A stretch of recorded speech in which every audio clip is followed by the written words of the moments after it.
अकोटमध्ये 3 दिवस प्रयत्न करूनही अनोळखी मृत व्यक्तीची ओळख पटली नाही. अखेर वीर एकलव्य आपत्कालीन बचाव पथकाने पुढाकार घेत सन्मानपूर्वक अंत्यसंस्कार करत मानवतेचा आदर्श समाजासमोर ठेवला. अकोट शहर बस स्थानक परिसरात गुरुवारी एका अनोळखी व्यक्तीचा मृतदेह आढळून आला होता. पोलिसांनी पंचनामा करून मृतदेह शवविच्छेदनासाठी ग्रामीण रुग्णालयात हलविला. त्यानंतर मृत व्यक्तीची ओळख पटविण्यासाठी आणि नातेवाईकांचा शोध घेण्यासाठी सलग 3 दिवस प्रयत्न करण्यात आले. मात्र कोणताही नातेवाईक समोर न आल्याने वीर एकलव्य आपत्कालीन बचाव पथकाने पुढाकार घेत अनोळखी मृत व्यक्तीवर सन्मानपूर्वक अंत्यसंस्कार केले.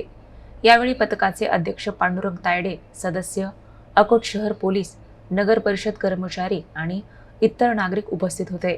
अकोट तालुक्यात अनोळखी मृतदेहांवर विधिवत अंत्यसंस्कार करून त्यांना सन्मानाने अखेरचा निरोप देण्याचे कार्य हे पथक सातत्याने करत आहे.